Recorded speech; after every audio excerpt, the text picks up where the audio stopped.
Climate change is currently the defining issue of the world. The science will always continue to evolve, but we know now enough to act. We have to see this as an opportunity to learn from the mistakes we've made in the past. The way we have been doing things has to change moving into the future. We are now confronted with an unprecedented change in our environment that has never been experienced in human history, with resultant catastrophic events such as rising sea levels leading to tropical storms and flooding, inadequate food production leading to droughts, just to mention but a few. Global negotiations and international environmental governance agreements such as the Paris Agreement are crucial to tackling climate change. However, local action is an immediate imperative that cannot wait. At the national level, the integration of climate change into national planning processes in Kenya is a prerequisite for sustainability and uniform application of standards across the devolved county governments.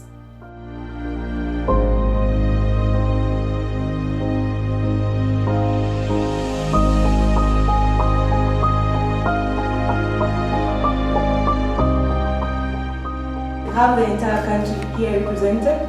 We have climate change experts here in this room, and I'm pretty sure we're going to have very good and very fruitful discussions today.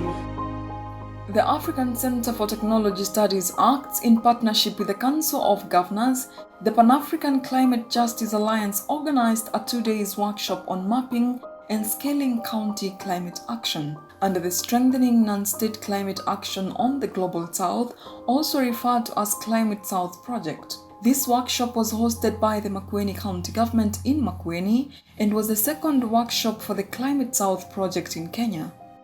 ANSCA is a platform that provides an opportunity for non-state actors and subnational governments like the county governments in Kenya to be able to continuously and periodically engage, work together, share lessons, document and present what are some of the best practices on climate action that needs to be put out there to the world.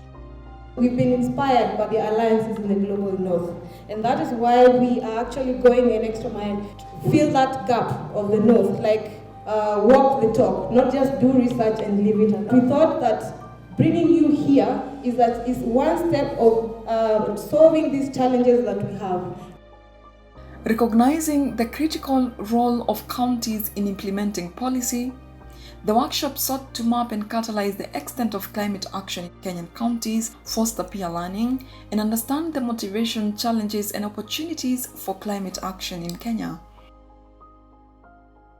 As people who are crusading climate change, we are not lacking information, but we are lacking the implementation part of it, on how do we try and do this. Given the upsurge of the railway line crisscrossing the entire country, the demand for sand harvesting has become so enormous. While Nakuru County see it as an economic activity, a source of revenue, for Narok we see it as a effort that has been brought about by development, because all the siltation happening from all the way Kinango, Maimayo, Nakuru, Naivasha, all of it comes and affects the landscape, the conservation landscape of Narok, all the way to Mosuri and all the way to Lake Magadi. We have attempted to bring Nakuru County on board, Kajiado and Kiambu County, but because everybody sees this as a different perspective, as a source of revenue, as a source of income, it has become a challenge. Challenges we are facing is the channel of communication, because what happens is the COG is a club of governors. So it was a very serious activity to bring in the directors, but we appreciate and we are now discussing with them so that they also give the directors a chance also to echo their technical views as far as issues of development are concerned. The challenge is underfunding, because the Act, it's a mechanism we have created to get money not only from the county coffers, the 2%, but money from donors and from the national government through NEMA and NDMA and others. This workshop was basically to help these counties come together, talk together, and share some ideas and information about what they're doing, how are they doing them, and what are some of the best practices that have worked for them, and how best can other counties also adopt the process. So this information we are gathering and putting in some form of a database that is going to inform actions that can help to upscale some of the ongoing activities, but also, inform options or opportunities for drawing in more resources to support some of the actions that are going on within the counties. Makueni County is the first within the region to pass legislation on climate change, having set aside 1% of its 5 billion Kenya shillings annual development budget towards climate change adaptation.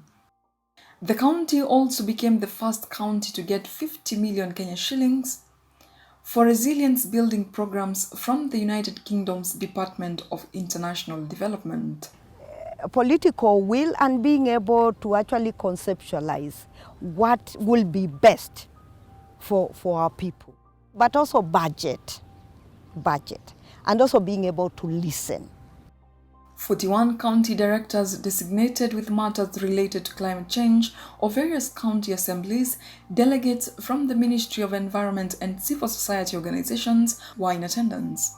They identified internal conflict, lack of adequate resource and capacity building as the main hindrances to streamlining climate change actions within the counties. One of the main challenges is that counties, I think, are still struggling with the clear understanding, clear capacity about climate change action. And again, within the counties, we see a lot of impediments, bureaucratic impediments and legislative impediments, which again is brought about by the lack of awareness. The interest of climate change issues that the different counties differ on the kind of leadership that we have in the specific counties. As CSOs or as non-state actors, we are really not going to take the duties of the government. The government has to come to the reality of the day that it just has to exercise its mandate as per constitution and actually do what's structured, or rather what's provided in the Climate Change Act, to provide that sort of structured engagement, which actually is already there. But I think a lot of it has to do with your initiative as a county. I think this works because of Makueni's public participation model, whereby we meet with the communities in the ground. We actually go to the ground, we have meetings with them, and we try and decide what projects we can do for the people of Makueni per department. Even though the legal framework adopted by Makueni County is already being emulated by other counties such as Isiolo, Kitui, Wajir and Garissa, the county representatives note that there is a lot more to learn from the Makueni County Government. Wajir County, we have a lot to learn from Makueni, especially regarding using the dry river valleys, or making sure that water is available even in those dry river valleys long after the rains are gone, through protection of sand or checking of soil erosion. So in Wajir County we have many lagers where we can do similar kind of project. From this workshop I'm taking home a lot of things, knowing where I can step, what we can start with as Nyeri, and knowing where we can roll even as we wait for the national government to set pace, and also knowing other actors that we can work with in terms of the non-state actors, and also meeting them here has been very essential for Nyeri County, and I'm really glad that I came. There is an emerging consensus that climate change is one of the key developmental issues for the globe today. So climate change issues cannot be implemented separately. Futuristically speaking, I think the way to go is the regional development blocks or economic blocks. Through that kind of structure, I think you can manage a lot and create bigger impacts in terms of managing our resources and what he calls common climate factors. But finally, the most important of it all, I think, is developing critical partnerships. We are actually harboring a lot of knowledge within ourselves. We have it. All we need to do is to share it. So as the national government, we take it very seriously, knowledge management and sharing, and that's why we are also going, and we are very keen to interact with everyone to ensure that we are able now to share that information. Kenya, the current figure of governments are first and foremost established to deliver development to the people. And until we speak as a climate change expert, we speak a language that integrates climate change and normal or ordinary development, we might not go very far. And I think that's where we are. That's where actually one needy area where we need really to sensitize our technocrats so that they are not just propagating a gospel of climate change as a standalone issue. There are thousands of postgraduate students across Kenya, and they come from virtually every part of the country. They could easily provide solutions. This is an area that needs to be enhanced. Stressing the crucial role of counties in strengthening climate action in Kenya. Is that important? Noting the growing... At the end of the 2 days event, the participants resolved through what can aptly be called the Makueni Declaration to, among other things, document climate action within the counties, engage local communities, academia, climate change directorate and civil society organizations in the climate sector, support sustainable land use, forest conservation and reforestation to reduce greenhouse gases, establish an enhanced climate change unit, directorate institutional arrangements, lobby for budgetary allocation for climate action in county budgets, and establish climate change policy legal framework.